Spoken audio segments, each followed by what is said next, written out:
Meowdy y'all, and welcome back to another video. As we discuss the family dynamics in Pelican Town more and more in recent videos, I've been finding some other peculiar pieces of lore that have turned the cogs of theorizing in my head. We don't really get to see Haley and Emily's family in Stardew Valley, but there's enough lore puzzle pieces laying around for us to come to certain conclusions, and for me to present a theory with y'all. A family secret that Haley and Emily aren't too keen on sharing with others, including us, the farmer. That's what we'll be discussing today, so buckle up. If you don't know me, I'm Sauter. I make Stardew Valley YouTube videos featuring game challenges, lore, and theory crafting and analyses, so if you've got any suggestions for the next video, feel free to leave a comment down below and hit that subscribe button for more. Let's see what we know so far about Haley, Emily, and their family. Concerned Apes devlog number 12 says this about Haley. Being wealthy and popular throughout high school has made Haley a little conceited and self-centered. She has a tendency to judge people for superficial reasons, but is it too late for her to discover a deeper meaning to life? Is there a fun, open-minded young woman hidden within that candy-coated shell? Now, it's important to note that the designs for some of the potential spouses have changed since Concerned Ape made these devlogs, as we can see from Haley's different outfit. But the little blurbs about each character's personality and backstory has stayed the same and has been expanded upon, so although this is old lore, it still applies to Haley. Emily doesn't have a little blurb like this because she wasn't always a potential spouse. This was changed in the 1.1 update. So we know that Haley and Emily come from a wealthy background, but if we look at the house that they live in, it doesn't really look like it's a wealthy house. It's about the same size as any other house in Pelican Town. The biggest difference is that there's only 2 people living in the house, compared to other family houses like Jody, Kent, Sam, and Vincent's house, which has 4 people in it. We can start seeing evidence of their wealth with a few dialogues from Haley. Get Haley to 6 hearts or more, and there's a chance that she'll say, maybe I'll donate some of my skirts to a charity this spring. I mean, I do have over 1,000 skirts.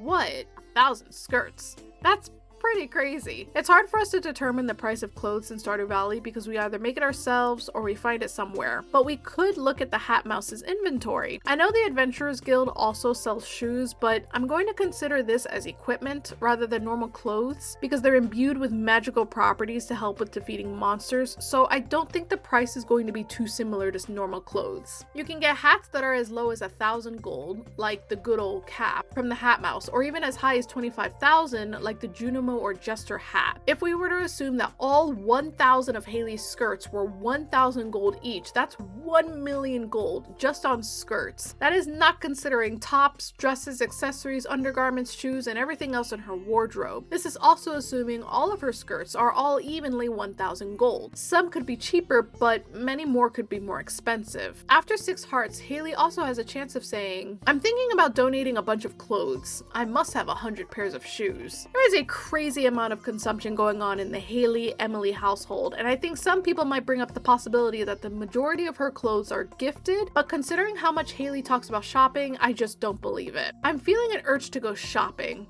Ugh, I wish there was a mall here. I need a new hobby other than shopping. I've decided to expand my horizons. Maybe I should learn to play the mini harp. Shopping just doesn't sound as fun as it used to. What's happening to me? Now those 2 dialogues are only after she reaches 6 hearts with you, so we can theorize that this is because she's becoming more interested in us and our lifestyle, but that doesn't contradict that a huge hobby of Haley's is shopping, and that money's gotta come from somewhere, right? It's gotta be from their parents, especially since it's mentioned in the devlog that Haley was very wealthy throughout high school, presumably before she could work. Not that she's working right now anyways. Surprisingly, Haley doesn't really mention her parents, but let's see what Emily has to say. In one of her regular dialogues, she says, "This house was left in our care by my parents. They've been traveling the world for the last 2 years. We have no idea when they'll be back. I enjoy living here though. It's a beautiful area, and the town is nice." Which is really odd. They just left and they've been gone for years and there's no estimate as to when they'll be back. In their house, you can also find a letter next to the fridge that says, "To our beloved girls, we miss you and hope that you are doing okay on your own. We just left the Fern Islands last night after staying for 2 months.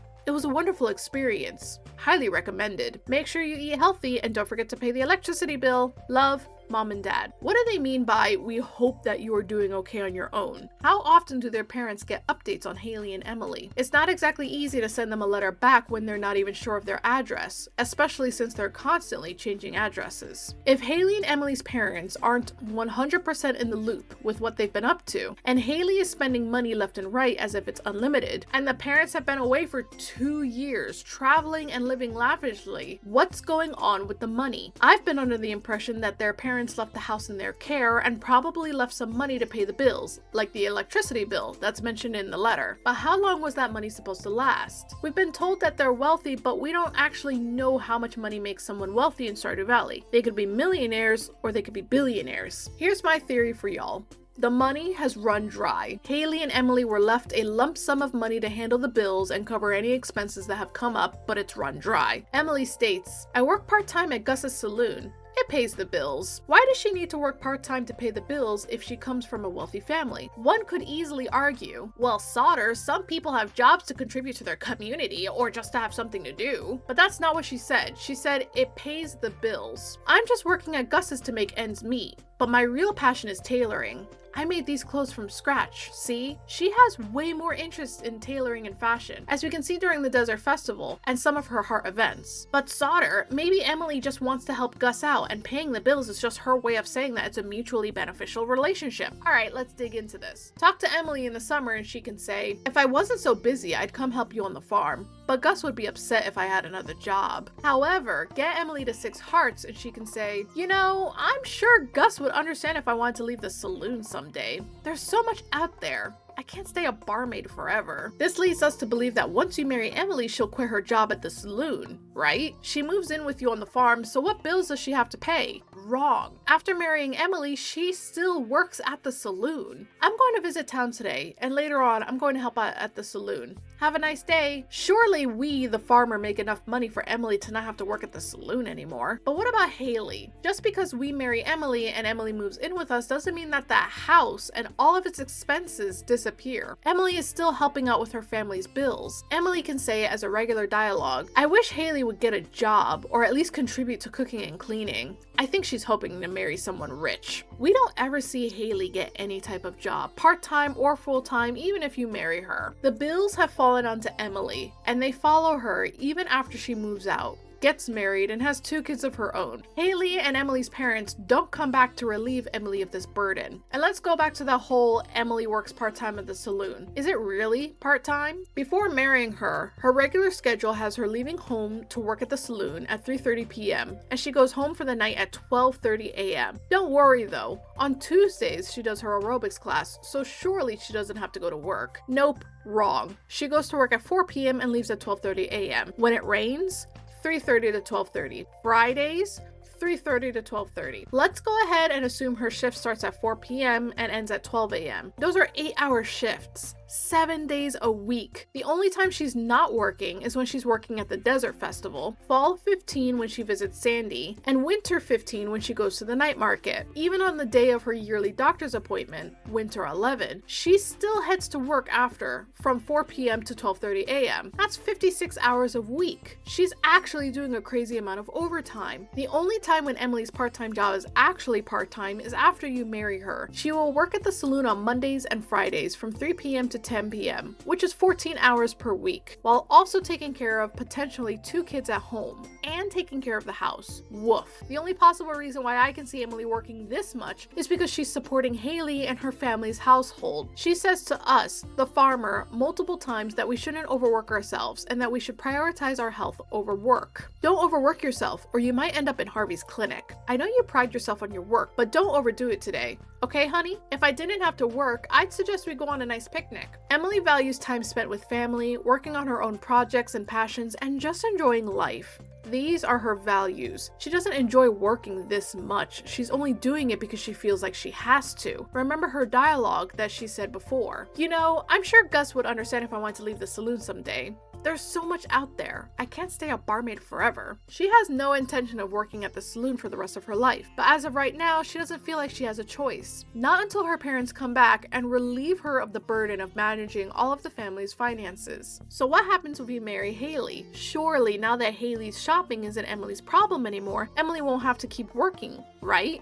Not true. If we marry Haley, Emily's work schedule stays the same, working about 56 hours per week. She still has to manage the household. So I don't think it would be really fair to blame Haley for a deficit in the funds that they have, but she's not really helping out either. One could easily argue that Haley and Emily really shouldn't have to take care of their parents' finances for the rest of their lives either. Is that what they signed up for when their parents announced that they were going to travel the world? Was there an end date? Is this supposed to be some indefinite situation with no end in sight? Now, I know there's some theories that Haley and Emily's parents have passed away since their last letter, possibly via shipwreck, but I really don't see any evidence for that. Regardless, it doesn't seem like their parents are coming back anytime soon. This puts a really interesting light on the sister dynamic between Haley and Emily, and I think I'll explore that in another video. With that said, I hope you all enjoyed this video, and thank you so much for watching. I also wanted to say a special thanks for all of the support on the channel for the last few months, especially since we have just hit 10K subs, which is really crazy to think about. Thank you so much for liking, commenting, and subscribing, which tells YouTube's algorithm that my videos are enjoyable. I hope you all liked this video. Be sure to subscribe to catch the next video, and be sure to let me know in the comments what y'all think about Haley, Emily, their sisterly dynamic, their parents, and any theories that y'all might have. I'll be making more Stardew Valley videos, so keep an eye out. See y'all next time. Bye!